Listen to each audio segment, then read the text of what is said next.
പത്മനാഭ സ്വാമി ക്ഷേത്രം ഉൾപ്പെടെ ഉള്ള സ്ഥലത്ത് കരിങ്കല്ല് പാകിയ ഫുട്പാത്തുകളും അതിനടുത്ത് കരിങ്കൽ തൂണുകളും അതിന്റെ മുകളിൽ അലങ്കാര വിളക്കുകളും ഒക്കെ വെച്ച് മനോഹരമാക്കി. പക്ഷേ നമുക്ക് ആർക്കും ആ ഫുട്പാത്ത് വഴി നടക്കാൻ കഴിയില്ല.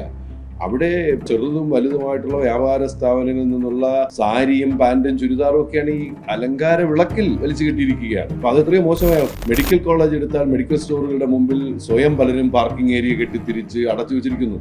ഫുട്പാത്തിൽ നിന്ന് ഇറങ്ങി റോഡിലേക്ക് നടക്കണം, രോഗികളടക്കം. ഈ ബോധപൂർവ്വം തങ്ങളുടെ ബിസിനസ് സാമ്രാജ്യം നന്നാക്കാൻ വലിയ വ്യവസായ സ്ഥാപനങ്ങൾ, വ്യാപാര സ്ഥാപനങ്ങൾ തന്നെ ഇത്തരത്തിൽ അധികാരം സ്ഥാപിച്ച് നാട്ടിലെ പ്രാദേശികമായ ചില ആളുകളുടെ, പ്രാദേശികമായി തിണ്ണമെടുക്കുള്ള ചില ആളുകളുടെ സ്വാധീനമൊക്കെ ഉപയോഗപ്പെടുത്തി നഗരം കൈയടക്കുന്നത്. അത് അനുവദിക്കാൻ വിധവകളായിട്ടുള്ള സ്ത്രീകൾക്ക് അവരുടെ ജീവിതമാർഗം. അപ്പൊ അങ്ങനെ ജീവിതമാർഗമാക്കി ബങ്ക് കടകളൊന്നും വെച്ചിരിക്കുന്ന ആളുകളെ, അല്ലെങ്കിൽ അത് വെച്ച് ജീവിക്കുന്ന ആളുകളെ ഉപദ്രവിക്കാൻ ഈ നഗരസഭ തീരുമാനിക്കില്ല. അവരെ പരമാവധി സഹായിക്കും. എന്നാൽ പാളയം മാർക്കറ്റിൽ എന്തൊക്കെയാണ് സംഭവിച്ചുകൊണ്ടിരിക്കുന്നത്? വ്യാപാരികൾ ആകെ ആശങ്കാകുലരാണ്. ഇത് വിഭാവനം ചെയ്യുന്ന ഉദ്യോഗസ്ഥർ പറയുന്നത് ഇതൊക്കെ കഴിയുമ്പോൾ ഇത് മനോഹരമാവുമെന്നാണ്. ആയാൽ നല്ലത്. ഈ പാർക്കുകൾ കൈയടക്കുന്ന ആളുകൾ അവിടെ കഫറ്റേരിയ സ്ഥാപിക്കും, അല്ലെങ്കിൽ അവിടെ അതിന്റെ ഒരു ഭാഗത്ത് പാർക്കിംഗ് അനുവദിച്ചിട്ട് കാശ് വാങ്ങിക്കും. ഇങ്ങനെ കുറേ ഉണ്ട്.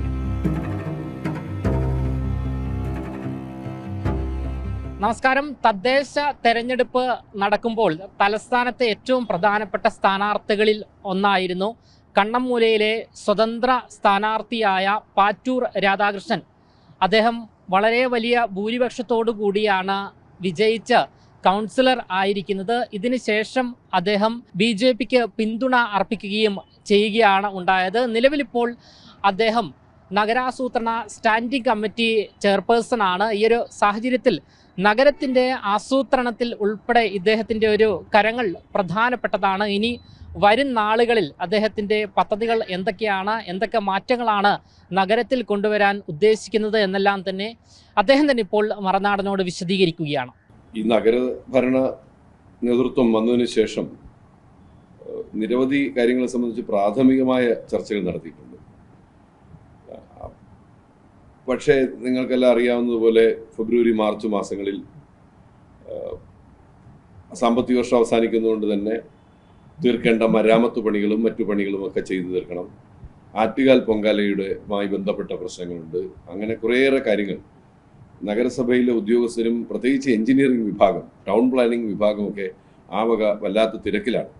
എങ്കിലും നഗരത്തിൻ്റെ മോഡിഫിക്കേഷനും ബ്യൂട്ടിഫിക്കേഷനെ സംബന്ധിച്ച് ടൗൺ പ്ലാനിംഗ് കമ്മിറ്റി ചെയർമാൻ എന്നുള്ള നിലയിൽ ഞങ്ങളുടെ സ്റ്റാൻഡിംഗ് കമ്മിറ്റി 12 പേരുള്ള 12 വളരെ എലിജിബിൾ ആയിട്ടുള്ള കൗൺസിലർമാർ വിവിധ പാർട്ടികളിൽപ്പെട്ടവരാണ്. അതിന് നമ്മുടെ ശ്രീമതി ശ്രീലേഖ IPS അടക്കം ഉള്ള ആളുകൾ ഈ സ്റ്റാൻഡിംഗ് കമ്മിറ്റിയിലാണ്. എല്ലാ പാർട്ടികളിലും പെട്ടവരുണ്ട്. ഞങ്ങൾ വളരെ സമഗ്രമായി ചർച്ച ചെയ്ത് ആവിഷ്കരിച്ചു കൊണ്ടിരിക്കുന്ന കുറേ കാര്യങ്ങളുണ്ട്. അത് ബഹുമാന്യനായ മേയറോടും ഡെപ്യൂട്ടി മേയറോടും എല്ലാം ചർച്ച ചെയ്ത് തീരുമാനിച്ച് ഒരു രൂപരേഖ തയ്യാറാക്കിക്കൊണ്ടിരിക്കുകയാണ്. അതിലെ ആദ്യത്തെ കാര്യം, ഈ കൗൺസിലിൽ തന്നെ പ്രമേയമായി ഞാൻ തന്നെ അവതരിപ്പിച്ച നഗരത്തിലെ കേബിളുകൾ നീക്കം ചെയ്യുക. നഗരത്തിൽ കേബിളുകൾ നീക്കം ചെയ്യുന്നത് ശ്രമകരമായ ദൗത്യമാണ്. ബോംബെ കോർപ്പറേഷനാണ് ഇത് വിജയകരമായി പൂർത്തിയാക്കിയിട്ടുള്ളത്. മറ്റൊരിടത്തും ചെയ്തിട്ടില്ല എന്നാണ് ഞാൻ മനസ്സിലാക്കുന്നത്. ഈ തിരുവനന്തപുരം നഗരത്തിൽ അങ്ങോളം ഇങ്ങോളം പാതയോരങ്ങളിലെല്ലാം കേബിളുകൾ, 100 കണക്കിന് കേബിളുകൾ വലിച്ചു കെട്ടിയിരിക്കുന്നു. അത് കാരണമുള്ള അപകടങ്ങൾ, ജീവഹാനി അടക്കം സംഭവിച്ചിട്ടുണ്ട്. എത്രയോ അപകടങ്ങളുണ്ടായി. അപ്പോൾ ഇത് സംബന്ധിച്ച് ഇതെങ്ങനെ നീക്കം ചെയ്യാം? ഈ ടാഗ് ചെയ്തിട്ടുള്ള ചില സർവീസ് പ്രൊവൈഡേഴ്സിൻ്റെ കേബിളുകളുണ്ട്. അത് നിലനിർത്തിക്കൊണ്ട് പണ്ട് കേബിളുകൾ സ്ഥാപിച്ചവർ അതിൻ്റെ പവർ ശേഷി കൂടുമ്പോൾ മറ്റു കേബിൾ സ്ഥാപിക്കുമ്പോൾ പഴയത് നീക്കം ചെയ്യാതിരിക്കുന്ന അവസ്ഥ, അങ്ങനെ കുറേയേറെ. അപ്പോൾ അതെല്ലാം നീക്കം ചെയ്യുന്നതിന് ഈ ടൗൺ പ്ലാനിങ്ങിൻ്റെ എഞ്ചിനീയറിംഗ് വിഭാഗം, നഗരസഭയുടെ എഞ്ചിനീയറിംഗ് വിഭാഗം എയുമാരെയൊക്കെ ഉപയോഗപ്പെടുത്തി അവരെ കൊണ്ട് ഈ കേബിളുകളുടെ ആകെ ഒരു കണക്ക്, എത്ര കിലോമീറ്ററോളം ഇതുണ്ട് എന്നും മനസ്സിലാക്കി ഇതെങ്ങനെ ഡിസ്പോസ് ചെയ്യാം, ഇത് നീക്കം ചെയ്താൽ മാത്രം പോരാ. അപ്പോൾ ഇതിൻ്റെ നീക്കം ചെയ്യുന്നതിൻ്റെ ലേബർ എത്രയാവുന്നു, അത് ഡിസ്പോസ് ചെയ്യുന്നത് എങ്ങനെ, ഇത് എന്തിനെങ്കിലും പണ്ട് കോപ്പറൊക്കെ ആയിരുന്നപ്പോൾ അതിന് നമുക്ക് ഉപയോഗിക്കാൻ ആളുണ്ടായിരുന്നു. ഇപ്പോൾ ഈ ഫൈബർ വന്നതിന് ശേഷം എത്രത്തോളം ഉപയോഗിക്കപ്പെടും എന്ന് അറിയില്ല. അത് ഏതെങ്കിലും പ്രോഡക്ട്സിൻ്റെ റോ മെറ്റീരിയൽസ് ആയിട്ട് ഉപയോഗിക്കാൻ കഴിയുമോ, ഇങ്ങനെയൊക്കെ ഉള്ള കാര്യങ്ങൾ. അപ്പോൾ അത് ഞാൻ പറഞ്ഞല്ലോ, അതൊരു കാര്യമാണ്. പിന്നെ രണ്ടാമത്തേത്, നഗരത്തിലെ ഫുട്പാത്തുകൾ വല്ലാതെ കൈയടക്കിയിരിക്കുന്നു പലരും. നിങ്ങൾ പരിശോധിക്കൂ, നമ്മുടെ ചാല സോണലിലെ ഫോർട്ട് വാർഡ് എടുത്ത് നോക്കൂ. ഫോർട്ട് വാർഡ് മാത്രം എടുത്താൽ അവിടെ പത്മനാഭ സ്വാമി ക്ഷേത്രം ഉൾപ്പെടെ ഉള്ള സ്ഥലത്ത് കരിങ്കല്ല് പാകിയ ഫുട്പാത്തുകളും അതിനടുത്ത് കരിങ്കൽ തൂണുകളും അതിൻ്റെ മുകളിൽ അലങ്കാര വിളക്കുകളും ഒക്കെ വെച്ച് മനോഹരമാക്കി. പക്ഷേ നമുക്ക് ആർക്കും ആ ഫുട്പാത്ത് വഴി നടക്കാൻ കഴിയില്ല. അവിടെ പിന്നെ എല്ലാ ചെറുതും വലുതുമായിട്ടുള്ള വ്യാപാര സ്ഥാപനങ്ങളിൽ നിന്നുള്ള സാരിയും പാൻറ്റും ചുരിദാറും ഒക്കെയാണ് ഈ അലങ്കാര വിളക്കിൽ വലിച്ചു കെട്ടിയിരിക്കുകയാണ്. അപ്പോൾ അത് എത്രയോ മോശമായ അവസ്ഥയാണ്. അതുപോലെ മെഡിക്കൽ കോളേജ് എടുത്താൽ മെഡിക്കൽ സ്റ്റോറുകളുടെ മുമ്പിൽ സ്വയം പലരും പാർക്കിംഗ് ഏരിയ കെട്ടിത്തിരിച്ച് അടച്ചു വെച്ചിരിക്കുന്നു. ഫുട്പാത്തിൽ നിന്ന് ഇറങ്ങി റോഡിലേക്ക് നടക്കണം, രോഗികളടക്കം. ഇത് ആരുടെയെങ്കിലും മാനുഷികമായ പരിഗണന വെച്ചുകൊണ്ട് ഫുട്പാത്ത് കച്ചവടക്കാരെ ഉപദ്രവിക്കാനോ ഒന്നുമല്ല, ഒരിക്കലുമല്ല. അങ്ങനെ അർത്ഥമാക്കുകയേ ചെയ്യരുത്. മറിച്ച് ഈ ബോധപൂർവം തങ്ങളുടെ ബിസിനസ് സാമ്രാജ്യം നന്നാക്കാൻ വലിയ വ്യവസായ സ്ഥാപനങ്ങൾ, വ്യാപാര സ്ഥാപനങ്ങൾ തന്നെ ഇത്തരത്തിൽ അധികാരം സ്ഥാപിച്ച് നാട്ടിലെ പ്രാദേശികമായ ചില ആളുകളുടെ, പ്രാദേശികമായി തിണ്ണമെടുക്കുള്ള ചില ആളുകളുടെ സ്വാധീനമൊക്കെ ഉപയോഗപ്പെടുത്തി നഗരം കൈയടക്കുന്നത് അത് അനുവദിക്കാൻ കഴിയില്ല. അത് മാതൃക എന്നുള്ള നിലയിൽ 2 വാർഡുകൾ, ഫോർട്ട് വാർഡും മെഡിക്കൽ കോളേജ് വാർഡും ഹെൽത്ത് സ്റ്റാൻഡിംഗ് കമ്മിറ്റി ചെയർമാൻ്റെയും മേയറുടെയും എല്ലാം സഹായത്തോടെ നമ്മുടെ ഹെൽത്ത് ഇൻസ്പെക്ടർമാരെ തന്നെ ഉപയോഗിച്ച് ഇവർക്ക് നിശ്ചിത ദിവസത്തിനകം ഇത് നീക്കം ചെയ്യണമെന്ന് നോട്ടീസ് കൊടുക്കുക, അല്ലാത്തത് നീക്കം ചെയ്യാൻ തീരുമാനിക്കും. വരാൻ പോകുന്നു, ഞാൻ പറഞ്ഞല്ലോ, ഈ പൊങ്കാലയൊക്കെ കഴിയുമ്പോൾ ആ കാര്യങ്ങളിലേക്ക് കിടക്കും. മറ്റൊന്ന്, ഈ ബങ്ക് കടകൾ. പണ്ട് നമ്മുടെ നാട്ടിൽ ബങ്കുകൾ കാണുന്നത് മിൽമയുടെ ബങ്കുകളുണ്ട്. നന്മ, കണി കൊണ്ടുണരുന്ന നന്മ, മിൽമയുടെ സ്റ്റാൾ, അതാണ് നമ്മൾ കണ്ടിട്ടുള്ളത്. പിന്നെ കാണുന്നത് ഭിന്നശേഷിക്കാരായിട്ടുള്ള ആളുകൾ ഈ ബങ്കിൽ നിന്ന് ഇറങ്ങി വരുന്നത് കാണാം. അവർ ശാരീരികമായ അവശതകളുള്ള ആളുകൾ, മെന്റലി റിട്ടാർഡ്, അവർക്കെല്ലാം ഇത് ബങ്ക് കടകൾ അവരുടെ ജീവിതമാർഗം എന്നുള്ള നിലയിൽ അനുവദിക്കും. പിന്നെ പിന്നാക്ക വിഭാഗ വികസന കോർപ്പറേഷൻ അനുവദിക്കുന്ന ബങ്കുകളുണ്ട്. പിന്നെ വിഡോസ്, വിധവകളായിട്ടുള്ള സ്ത്രീകൾക്ക് അവരുടെ ജീവിതമാർഗം. അപ്പോൾ അങ്ങനെ ജീവിതമാർഗമാക്കി ബങ്ക് കടകളൊന്നും വെച്ചിരിക്കുന്ന ആളുകളെ, അല്ലെങ്കിൽ അത് വെച്ച് ജീവിക്കുന്ന ആളുകളെ ഉപദ്രവിക്കാൻ ഈ നഗരസഭ തീരുമാനിക്കില്ല. അവരെ പരമാവധി സഹായിക്കും. എന്നാൽ ഈ ആളുകൾക്ക് നടന്നു പോകാൻ കഴിയാത്ത നിലയിൽ തോടിൻ്റെ സ്ലാബുകളുടെ മുകളിലും ഫുട്പാത്തുകളിലെല്ലാം നിരവധി ബങ്ക് കടകൾ. കഴിഞ്ഞ ദിവസം ഒരു പോലീസ് ഓഫീസർ, ഞാൻ പേരും ഏത് പോലീസ് സ്റ്റേഷനിലൊന്നും പറയുന്നില്ല, അദ്ദേഹം എന്നെ വിളിച്ച് പറഞ്ഞത് ഈ അദ്ദേഹത്തിൻ്റെ പോലീസ് സ്റ്റേഷൻ അതിർത്തിയിൽ ഒരു ലോക്കൽ പൊളിറ്റീഷ്യന് 25 ബങ്ക് കടകളുണ്ട് എന്നാണ്. ഇങ്ങനെ പല സ്ഥലത്തും. ഇവിടെ പിന്നെ ഈ കോർപ്പറേഷനിൽ തന്നെ ജനപ്രതിനിധികളായിരുന്ന ചില ആളുകളുടെ പേരടക്കം പറയുന്നു. പല സ്ഥലങ്ങളിലും ബങ്ക് കടകൾ അവരുടെ നേതൃത്വത്തിൽ. ഇതൊരു ദിവസ വാടകയ്ക്കും മാസ വാടകയ്ക്കൊക്കെ മറിച്ചു കൊടുത്ത്, അങ്ങനെ ഇത് നമ്മൾ പുറമേ കണ്ടാൽ പല ആളുകളും ജീവിക്കുന്നു എന്ന് തോന്നും, ഇത് വെച്ചല്ലേ ജീവിക്കുന്നു. പക്ഷേ അവരല്ല ജീവിക്കുന്നത്, അവർക്കിത് കൊടുത്ത് ഒരു വലിയ മാഫിയ ഉണ്ട്. അപ്പോൾ അതിനെ സംബന്ധിച്ച് ബഹുമാനപ്പെട്ട മേയർ പിന്നീട് ചർച്ച നടത്താമെന്ന് പറഞ്ഞിരിക്കുകയാണ്. അപ്പോൾ അദ്ദേഹത്തിൻ്റെ അഭിപ്രായം ഞാൻ പറഞ്ഞല്ലോ, എന്തായാലും ഒരു വലിയ മാറ്റം നമ്മുടെ നഗരത്തിൽ സംഭവിച്ചേ തീരൂ.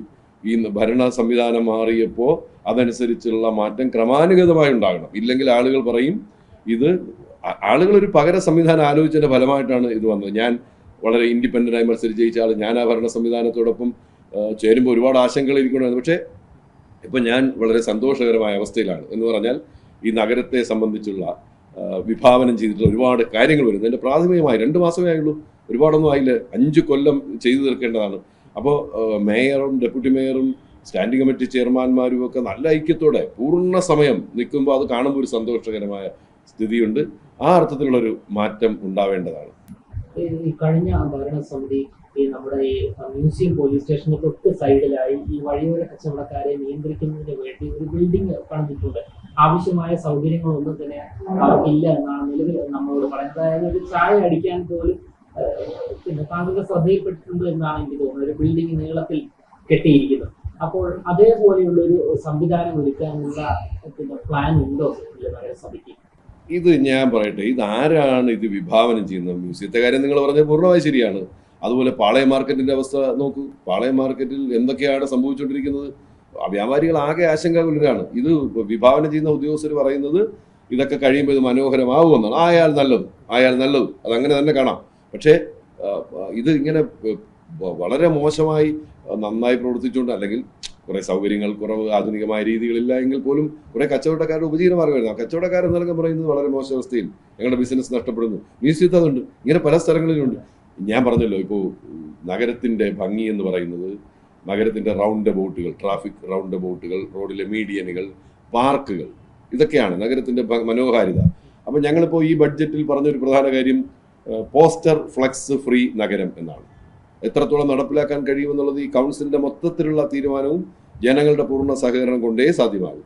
ഒരു ഭരണ സംവിധാനം എന്ന് പറയുന്നത് ഈ 50 ഭരണപക്ഷം എന്ന് പറഞ്ഞൊരു പക്ഷം കൗൺസിലിൽ ഇല്ല എങ്കിൽ പോലും കൗൺസിലിൽ നിയമസഭയും പാർലമെന്റും പോലെ ഭരണപക്ഷവും പ്രതിപക്ഷവും ഇല്ല, അതങ്ങനെ വിഭാവനം ചെയ്തിട്ടില്ല. പക്ഷെ എങ്കിൽ പോലും ഭരണത്തിലിരിക്കുന്ന ഒരു ടീമുണ്ടല്ലോ. അപ്പോൾ അവരും ഈ മറ്റ് കൗൺസിലർമാരെ എല്ലാം ചേർന്ന് 101 പേർ ആകെ വിചാരിച്ചാൽ ഈ കാര്യങ്ങൾ നടക്കും, ഒരു സംശയവും വേണ്ട. അപ്പോൾ കൗൺസിൽ ആ കാര്യത്തിൽ ഒറ്റക്കെട്ടാണ് എന്നാണ് ഞാൻ മനസ്സിലാക്കുന്നത്. ഞാനൊരു പ്രമേയം അവതരിപ്പിച്ചപ്പോൾ ഒറ്റക്കെട്ടായിട്ടാണ് അതിനെ അംഗീകരിച്ചത്, ആരും എതിരഭിപ്രായം പറഞ്ഞില്ല. അപ്പോൾ ഈ പറഞ്ഞ പാർക്കുകളും റൗണ്ട് അബൌട്ടുകളും എല്ലാം സംരക്ഷിക്കപ്പെടണം. പോസ്റ്റർ ഫ്രീ നഗരം ഇപ്പോൾ നമ്മളിപ്പോൾ ഉദ്ദേശിക്കുന്ന ബഡ്ജറ്റിൽ കഴിഞ്ഞ ദിവസം അവതരിപ്പിച്ച ബഡ്ജറ്റിന്റെ ആമുഖത്തിൽ മേയറും ഡെപ്യൂട്ടി മേയറും പറഞ്ഞു, പിന്നീട് ഡെപ്യൂട്ടി മേയർ ബഡ്ജറ്റ് അവതരണത്തിൽ പറഞ്ഞു. പിന്നെ അതായത് ഈ LED വാളുകൾ എല്ലാ പ്രധാന കേന്ദ്രങ്ങളിലും സ്ഥാപിച്ചുകൊണ്ട് പരസ്യങ്ങൾ പ്രദർശിപ്പിക്കുക, രാഷ്ട്രീയ പാർട്ടികളുടേതും മറ്റ് സംഘടനകളുടേതും എല്ലാം. എന്നാൽ ഈ പോസ്റ്റർ പ്രിന്റ് ചെയ്യുന്നതിന് അത്ര കാശ് പോലും ഇവർക്ക് ആവില്ല. പോസ്റ്റർ പ്രിന്റ് ചെയ്യുന്നതും ഒട്ടിക്കുന്നതുമായിട്ടുള്ള ഭാരിച്ച ചിലവാണ്. ഒട്ടിക്കാനുള്ള മനുഷ്യ വിഭവശേഷി അല്ലെങ്കിൽ കായിക ശേഷി ഉപയോഗിക്കുക, അതിനൊക്കെ ഒരുപാട് ചിലവാണ്. ഇപ്പോൾ പഴയ കാലമൊന്നുമല്ല അങ്ങനെയൊന്നും നടന്ന് പോസ്റ്റർ ഒട്ടിക്കാനുള്ള ആളെയൊന്നും ഇപ്പോൾ കിട്ടില്ല. പലരും ഇലക്ഷൻ സമയത്ത് പോലും പലരും കാശ് കൊടുത്ത പോസ്റ്റർ, പണ്ട് പ്രവർത്തകരൊക്കെ പോസ്റ്റർ ഒട്ടിച്ചുകൊണ്ട് നിർത്തിപ്പോൾ കാശ് കൊടുത്ത് ഒട്ടിക്കുന്ന അവസ്ഥ നമ്മൾ കണ്ടത്. എത്ര വിളിച്ചു വെച്ചാലും അതൊന്നും അല്ല എന്ന് പറയാൻ കഴിയില്ല. പ്രധാന രാഷ്ട്രീയ പാർട്ടികൾ പോലും പണം കൊടുത്ത് പോസ്റ്ററും ബോർഡും വയ്ക്കുന്ന സ്ഥിതി ഉണ്ടായിരുന്നു. അപ്പോൾ അത് മറികടക്കാനാണ് ഈ LED വാളുകളിലൂടെ ഈ നിശ്ചിത സമയത്തെ പരസ്യത്തിന് വലിയ തുക എന്നല്ല, ചെറിയ തുക ഈടാക്കിക്കൊണ്ട് അത് നഗരസഭയ്ക്ക് ഒരു വരുമാനമായി മാറും.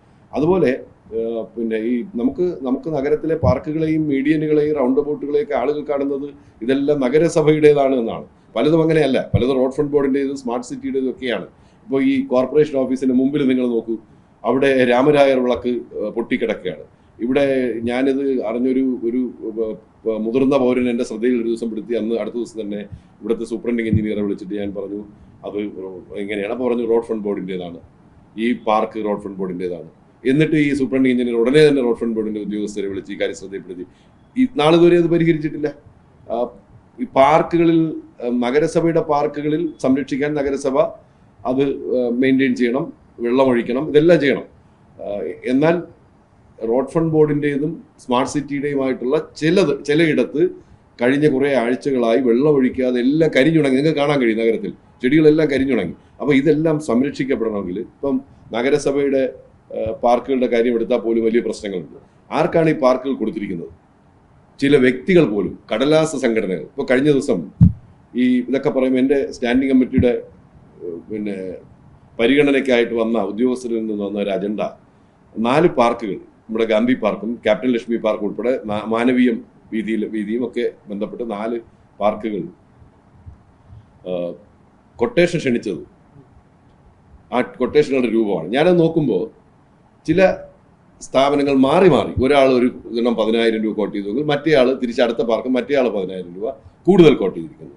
അതിൻ്റെ അടുത്ത പാർക്ക് ആദ്യത്തെ ആൾ വീണ്ടും 10,000 കോട്ട്, ഇയാൾ കുറവ്. അങ്ങനെ പരസ്പരം അനിയന്മാരും ചേട്ടന്മാരുമായിട്ട് ഒരേ ആളുകൾ ഈ പാർക്ക് തട്ടിയെടുക്കുകയാണ്. അപ്പോൾ അത് കുറഞ്ഞ തുകയ്ക്കൊക്കെ കൊട്ടേഷൻ വിളിച്ചെടുത്തതിന് ശേഷം ഇത് വലിയ പരസ്യങ്ങൾ വയ്ക്കാൻ മറച്ചു കൊടുക്കുകയാണ്. ഞാൻ മുഴുവൻ വിശദീകരിക്കുന്നില്ല, ഒരുപാട് കാര്യങ്ങൾ അങ്ങനെയുണ്ട്. പാർക്കുകൾ പിടിക്കുന്നത് ചില ആളുകൾ, ചില ജംഗ്ഷനുകളിൽ സ്വാധീനമുള്ള ചില ആളുകൾ, ചില പൊളിറ്റീഷ്യന്മാരുമുണ്ട്. പലയിടത്തും സ്വാധീനമുള്ള വ്യത്യസ്ത ചേരികളിൽപ്പെട്ട രാഷ്ട്രീയക്കാർ, അവരെല്ലാം പല പേരുകൾ, അത് നേതാക്കന്മാർ, നേതൃനിരയിൽ നിൽക്കുന്നവരടക്കമുണ്ട്. തിരുവനന്തപുരത്ത് നേതൃനിരയിൽ നിൽക്കുന്നവർ അടക്കം, എല്ലാം പൊളിറ്റീഷ്യന്മാരല്ല, മറ്റു ചില മാഫിയകൾ, ഇവരെല്ലാം പല പേരുകളിൽ, പല സംഘടനകളുടെ പേരുകളിൽ ഈ പാർക്ക് തട്ടിയെടുക്കുകയാണ്. മറിച്ച് പൊതുമേഖലാ സ്ഥാപനങ്ങൾ, ഓട്ടോണമസ് ബോഡി അല്ലെങ്കിൽ ബാങ്കുകൾ പോലുള്ള സ്ഥാപനങ്ങളെല്ലാം ഇവരെല്ലാം ഏൽപ്പിക്കുന്ന സ്ഥലങ്ങൾ നന്നായി നടക്കുന്നു. ഇപ്പോൾ SBI, HLL ഒക്കെ എടുക്കുന്ന പാർക്കുകൾ അവർ നന്നായി സംരക്ഷിക്കുന്നു. അങ്ങനെ ഒരുപാട് ആളുകൾ ഇത് തേടി വരികയാണ്. അപ്പോൾ ഇവരെല്ലാം കൂടെ വിളിച്ചുകൂട്ടി പാർക്കുകളെ സംബന്ധിച്ച് ഞങ്ങൾ ആലോചിക്കുന്ന, ഞങ്ങളുടെ എഞ്ചിനീയറിംഗ് വിഭാഗത്തെ കൊണ്ട് തന്നെ ഒരു അസസ്മെന്റ് നടത്തി ഇത്ര രൂപയിൽ കുറയാത്ത തുകയ്ക്ക് ഇത് കൊടുക്കണം. അങ്ങനെ ഒരു ടെൻഡർ കൂടെ പരസ്യമായി അല്ലെങ്കിൽ ടെൻഡറിംഗ് മുഖേന ഇത് കൊടുക്കുന്നതിനെ സംബന്ധിച്ച് മേയറുമായിട്ട് സംസാരിക്കാനിരിക്കുകയാണ്. ഒരു റൗണ്ട് സംസാരിച്ച് കഴിഞ്ഞു. ഞാൻ പറഞ്ഞത് ഇതെല്ലാം അന്യാധീനപ്പെടുന്നത് ഈ പാർക്കുകൾ കൈയടക്കുന്ന ആളുകൾ അവിടെ കഫറ്റേരിയ സ്ഥാപിക്കും, അല്ലെങ്കിൽ അവിടെ അതിൻ്റെ ഒരു ഭാഗത്ത് പാർക്കിംഗ് അനുവദിച്ചിട്ട് കാശ് വാങ്ങിക്കും. ഇങ്ങനെ കുറേ ഉണ്ട്. എല്ലാവരും അല്ല.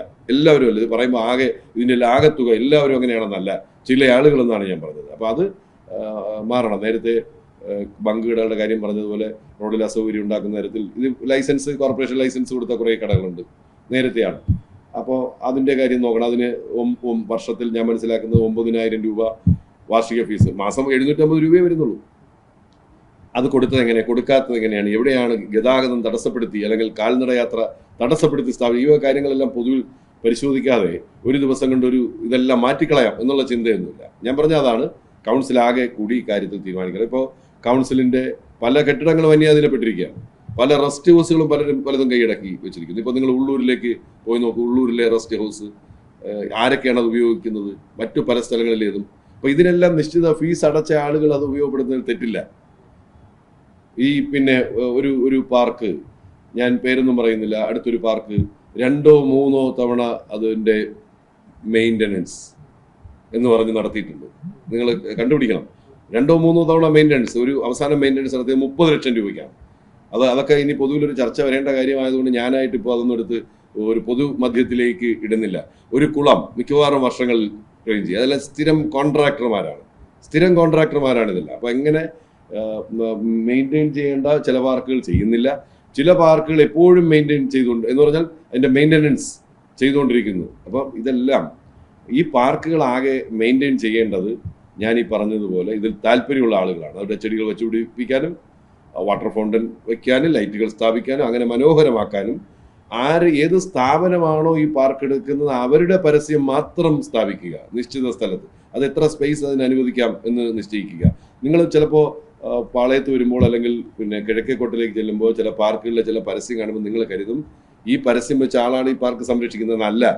അത് മറ്റു പല ആളുകളും, വ്യക്തികളും സംഘടനകളും ഒക്കെ, കടലാസ് സംഘടനകളും ഒക്കെ എടുത്ത് ഇതിനെ ഇങ്ങനെ പരസ്യത്തിന് വേണ്ടി മറച്ചു കൊടുക്കുകയാണ്. കഴിഞ്ഞ ദിവസം ഒരു അനുഭവം കൂടെ പറയാം. നമ്മുടെ മാനവീയ വീതിയിലെ വയലാർ പാർക്ക് എടുത്ത ആളിവിടെ നിൽക്കുകയാണ്, അയാൾക്ക് കാശ് തിരിച്ചു വേണം. എന്താണ്, അവിടെ പരസ്യം വെച്ചപ്പോൾ അത് ടൂറിസം ഡിപ്പാർട്ട്മെൻറ്റിൻ്റെതാണെന്ന് പറഞ്ഞിട്ട് ടൂറിസംകാർ പരസ്യം ഇളക്കി കളഞ്ഞു. അപ്പോൾ ഞാൻ പറഞ്ഞില്ലേ, ഇത് ആരുടേതാണ്? ഞാനിവിടെ ബന്ധപ്പെട്ട ഉദ്യോഗസ്ഥരോട് ചോദിച്ചപ്പോൾ പോലും ചില കാര്യങ്ങളിൽ വ്യക്തതയില്ല, എല്ലാ കാര്യത്തിലും അല്ല, ചില കാര്യങ്ങളിൽ വ്യക്തതയില്ല. ഇത് ആരുടേതാണ്? അപ്പോൾ കോർപ്പറേഷൻ്റേതല്ലാത്ത ഒന്നിന് കോർപ്പറേഷൻ ഒരാളിന് കൊടുത്ത് പണം വാങ്ങി എന്ന് പറഞ്ഞാൽ തന്നെ ഞെട്ടിപ്പിക്കുന്നതല്ലേ. അപ്പോൾ ഇതൊന്നും ആരും മനഃപൂർവ്വം അറിഞ്ഞുകൊണ്ട് ചെയ്യുന്നതൊന്നും ആയിരിക്കില്ല. ഇതാണ് നഗര സൗന്ദര്യവൽക്കരണത്തെ സംബന്ധിച്ച്, നഗരത്തിൻ്റെ മോഡിഫിക്കേഷൻ, ബ്യൂട്ടിഫിക്കേഷൻ, മറ്റു കാര്യങ്ങളെ സംബന്ധിച്ച് ഏറെ സമയം, ഓരോ ദിവസവും ഇനിയുള്ള ദിവസങ്ങളിൽ പൂർണ്ണ സമയം എടുത്ത് ബഹുമാനപ്പെട്ട മേയറുമായി ചർച്ച ചെയ്ത് അദ്ദേഹത്തിൻ്റെ നേതൃത്വത്തിൽ ഇതിനുവേണ്ടിയുള്ള പ്രവർത്തനങ്ങൾ ആവിഷ്കരിക്കുക തന്നെ ചെയ്യും. നഗരത്തിലേക്ക് വരുന്ന ഒരാളിനെ സംബന്ധിച്ച് തിരുവനന്തപുരത്തിൻ്റെ ഒരു പ്രൗഢിയും പൈതൃകവും ഒക്കെ വിളിച്ചോതുന്ന തരത്തിൽ നഗര കവാടങ്ങൾ ഉണ്ടാവണം. നഗര കവാടങ്ങളെ സംബന്ധിച്ച് വികസന സെമിനാറിൽ ചർച്ച ചെയ്തതാണ്. അപ്പോൾ നഗര കവാടങ്ങൾ, നമ്മുടെ പ്രൗഢി വിളിച്ചോതുന്ന നഗര കവാടങ്ങൾ വേണം. പഴമ നിലനിർത്തണം. പുതിയ തലമുറയ്ക്ക് പഴയതിനെ കുറിച്ച് ഓർക്കാനും മനസ്സിലാക്കാനും ഒക്കെയുള്ള അവസരങ്ങൾ ഉണ്ടാവണം. അങ്ങനെ നമ്മുടെ തനത് പാരമ്പര്യം നിലനിർത്തുന്ന തരത്തിലുള്ള കുറേയേറെ കാര്യങ്ങൾ ആവിഷ്കരിക്കാറുണ്ട്. ഞാൻ എല്ലാം കൂടി ഇപ്പം അടിസ്ഥാനപരമായി ചെയ്യുന്ന കാര്യങ്ങൾ ഇതൊക്കെ തന്നെയാണ്.